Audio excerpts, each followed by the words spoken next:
G'day and welcome to Ending the Priscilla Sampler with Jenny Brandis. The gap continues into this ending and we are tossing out pairs. The tip is closed with a figure 8 knot. I started this sampler with just over a metre of thread on each bobbin.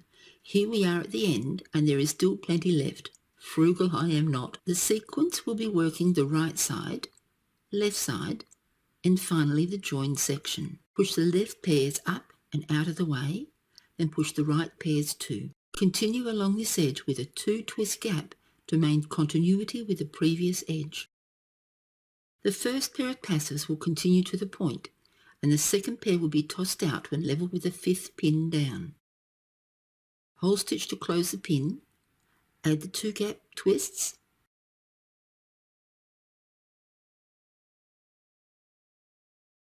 at this point we are going to toss the second passive pair out and to the side. Lengthen the thread, raise the bobbin up through the pins and lay outside the work. Do the same with the second bobbin.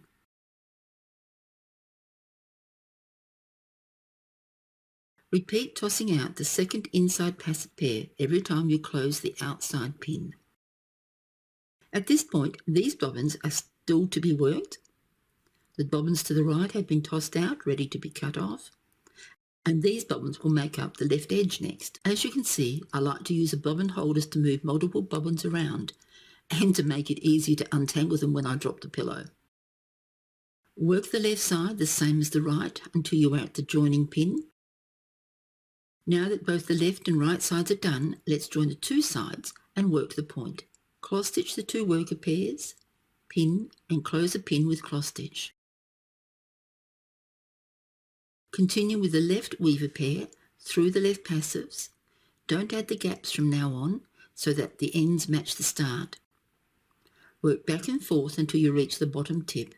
Divide the remaining pairs in half, putting them on 2 bobbin holders. Using the 2 weaver bobbins, I'm going to do a figure 8 wrap to secure the end. Take the left bobbin under and the right bobbin over the right cluster. Continue over the left cluster with the left bobbin, around, under, and return to the centre. Starting from the centre, cross the bobbins and tension.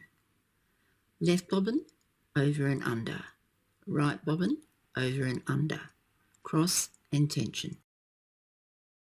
Continue with the repeat of over, under, cross and tension until the figure 8 knot is at least 5 repeats or as long as you prefer.